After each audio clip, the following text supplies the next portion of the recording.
नमस्कार। Bed time stories Babita Tripathi के किस्सा घर में आपका स्वागत है। बजी डुगडुगी खुला पिटारा, कहानियों का नया खजाना। कहानियों के नए नए खजाने के साथ मैं बबीता त्रिपाठी आपके पास एक बार फिर से हाजिर हूँ।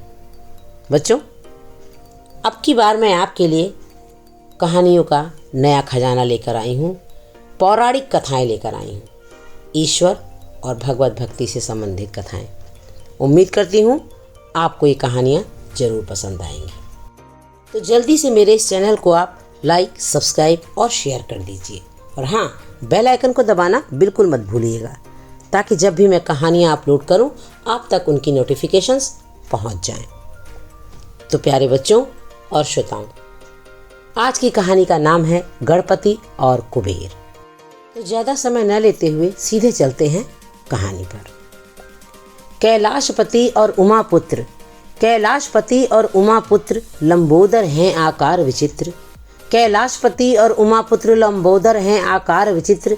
गजदंत हैं वो चंचल नटखट, मोदक प्रिय हैं वे नाम विकट।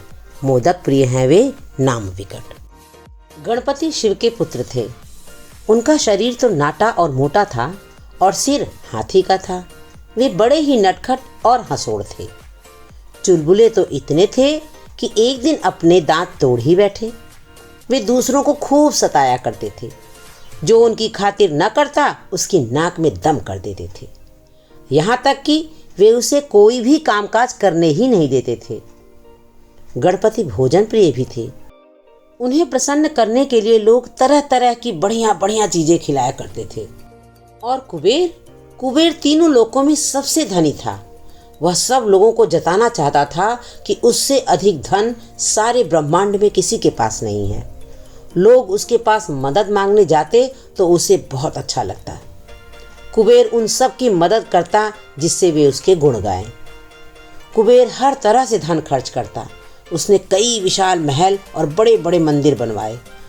वह बड़े बड़े उत्सव करता और शानदार भोज देता था। राजा महाराजाओं को मूल्यवान उपहार भेजता, गरीबों को खूब दान देता। फिर भी उसका धन कम होने के बजाय बढ़ता ही जाता था। एक बार कुबेर ने सोचा कि स्वर्ग के देवताओं को भोजन के लिए निमंत्रण दिया जाए। भगवान शिव कुबेर के इष्ट देवता थे। उनकी कृपा से ही वह इतना धनवान हो गया था। एक दिन उसने भगवान शिव और उनके परिवार को न्योता देने का संकल्प किया।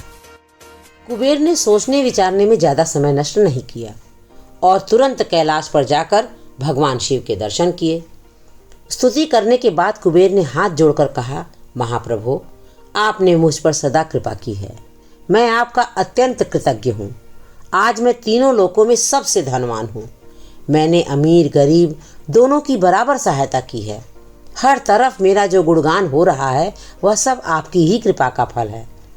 भगवान शिव ने कहा, यह तो मैं सुन चुका हूँ। अब बताओ कि तुम यहाँ किस लिए आए हो। हे देव, कुबेर ने कहा, मैं आपको निमंत्रण देने आया हूँ।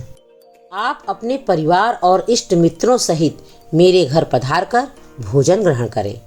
मैं आपके सम्मान में ऐसा शानदार भोज देना चाहता हूँ जैसा कभी देखा या सुना न गया हो। कुबेर की बात सुनकर भगवान शिव मुस्कुराए और बोले, वत्स, मैं तो बूढ़ा हो चला, खाने पीने के लिए कहीं बाहर नहीं जाता। कुबेर ने गिड़गिड़ा कर कहा, ऐसा अनर्थ न कीजिए भगवान। आप अपने प्रिय भक्त की विनती न ठुकराइए। मैं आपको निमंत्रण देने के लिए इतनी दूर से आया हूँ। यदि आप सचमुच ही नहीं आ सकते तो कम से कम देवी पार्वती और बच्चों को निमंत्रित करने की अनुमति तो दे ही दीजिए। भगवान शिव फिर मुस्कुराए और बोले, मैं नहीं जाऊँगा तो पार्वती देवी भी नहीं जाएंगी, और माँ के बिना बच्चे भला कैसे जा सकते हैं। यह सुनकर कुबेर बहुत निराश हुए। वह शिव के चरणों में गिरकर बोला, प्रभु, मैं अब लोगों को क्या मुंह दिखाऊंगा। मैंने उनसे कहा है कि मैं आपको निमंत्रण देने जा रहा हूँ। वे सब यही समझते हैं कि आप मेरी कोई प्रार्थना कभी अस्वीकार नहीं करते। तब भगवान शिव ने कहा, एक ही उपाय है। मैं अपने छोटे बेटे गणपति को तुम्हारे भोज में जाने को कह दूंगा। कुबेर को अब इसी में संतोष करना पड़ा। गणपति की दावत का दिन तय करने के बाद वह घर लौट गया। कुबेर ने इतने बड़े और शानदार भोज का आयोजन किया जैसा पहले कभी देखा सुना नहीं गया था। वह चाहता था कि भोज ऐसा हो कि लोग वाह वाह कर उठें, खाना ऐसा स्वादिष्ट बने कि खाने वाले उंगलियां चाटते रह जाएं, बस चारों तरफ मेरी ही धूम मच जाए। भोजन के लिए एक लंबा चौड़ा कक्ष बनवाया गया।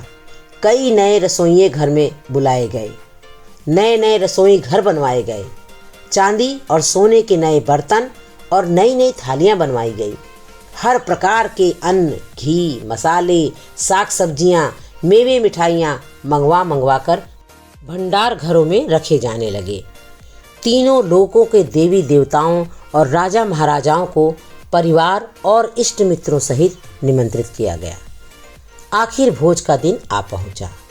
सुंदर कीमती वस्त्र धारण किए हुए हीरे जवाहरातों से जगमग जगमग करते अतिथिगण पधारने लगे। कुबेर और उसके परिवार के लोग द्वार पर खड़े उनका स्वागत कर रहे थे। सारे अतिथि आ चुके थे और गणपति की प्रतीक्षा हो रही थी। गणपति भी नियत समय पर आ पहुंचे।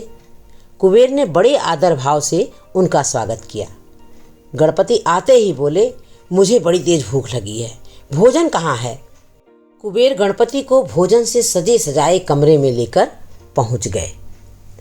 लखदीप करे जगमग जगमग, लखदीप करे जगमग जगमग, कहूँ इत्र धूप गम गम गमकत, है सुवर्ण का आसन कक्ष के मध्य, कुबेर के घर आए गजवक्त्र, कुबेर के घर आए गजवक्त्र। हजारों दीप जगमगा रहे थे। इत्र का छिड़काव किया गया था। अगर और धूप की सुगंध से पूरा कक्ष गमक रहा था।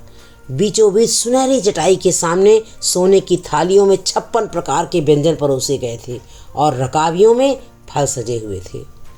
गणपति आलथी पालथी मारकर बैठे और उन्होंने खाना शुरू कर दिया। उस छोटे से देवता को इतनी भूख लगी थी कि देखते ही देखते उनके सामने परोसा हुआ सारा भोजन उन्होंने खा डाला। पालथी लगाए बैठ भोजन आरंभ किए, पालथी लगाए बैठ भोजन आरंभ किए, चट कर जात है निमिष एक मात्र में, दौरी दौरी सेवक न दुख न लगे है टांग, दौरी दौरी सेवक न दुख न लगे है टांग, हाथ जोड़ कुबेर गिरन लगे चरणन। अब देखिए कुबेर का घमंड चूर करने के लिए गणपति कौन सी रचना रचते हैं। तुरंत दोबारा भोजन परोसा गया। गणपति उसे भी चट कर गए। तीसरी बार सारी चीज़ें परोसी गई। पल भर में उसका भी सफाया हो गया। इधर चीज़ें परोसी जाती और उधर वो चट हो जाती। परोसने वालों को आने जाने में जरा देर हो जाती तो वो बिगड़ने लगते। कुबेर ने जल्दी जल्दी परोसने का हुक्म दिया। रसोई घर और भोजन कक्ष के बीच दौड़ते दौड़ते लोगों की टांगें दुखने लगीं, लेकिन गणपति की भूख थी कि मिटती ही नहीं थी। बड़ी तेजी से खाते खाते नन्हे देवता ने हजारों लोगों के लिए तैयार किए गए सारे भोजन का कुछ ही देर में सफाया कर दिया। फिर भी उनकी भूख वैसी की वैसी बनी रही। कुबेर ने तुरंत और खाना पकाने की आज्ञा दी, लेकिन गणपति से विलंब कहाँ सहन हो रहा था। वे अपनी जगह से उठे और जोर से बोले, मुझे भूख लगी है, तुरंत खाना लाओ। कुबेर ने हाथ जोड़कर कहा, थोड़ा सा समय दीजिए प्रभु, गर्मा गर्म भोजन अभी तैयार हुआ जाता है। पर गणपति ने कुछ नहीं सुनना चाहा। वे दंदनाते हुए रसोई घर में पहुंचे और कच्चा पक्का जो कुछ मिला सब चट कर गए। इस पर भी भूख नहीं मिटी तो भंडार गृह में पहुंचे और वहां रखी हुई सारी की सारी चीजें खा गए। इस पर भी पेट नहीं भरा तो कुबेर से बोले, मुझे कुछ और खाने को दो। कुबेर लाचार खड़ा था। इस पर गणपति उसके महल की ओर चल दिए। महल में खाने को जो कुछ पाया सब खा गए। इसके बाद वे पहुंचे उस कक्ष में जिसमें कुबेर का खजाना रखा रहता था। वहां पर जो कुछ भी रखा था उसे भी गणपति ने पेट के हवाले कर दिया, परंतु इस पर भी उनकी भूख नहीं मिटी। तब उन्होंने कुबेर से कहा, तुमने मुझे अपने घर न्योता क्यों दिया था? अभी मेरा पेट नहीं भरा है, अब मैं तुम्हें खा जाऊंगा। यह कहकर गणपति कुबेर की ओर लपके। अब तो कुबेर डर गया और लगा भागने। गणपति उसका पीछा करने लगे। दोनों दौड़ते दौड़ते कैलाश जा पहुंचे। कुबेर रक्षा करो, हे प्रभु रक्षा करो, चिल्लाता हुआ भगवान शिव को पुकारने लगा। आवाज़ सुनकर शिव बाहर आए। कुबेर उनके पैरों पर गिर पड़ा। शिव ने पूछा, आखिर बात क्या है?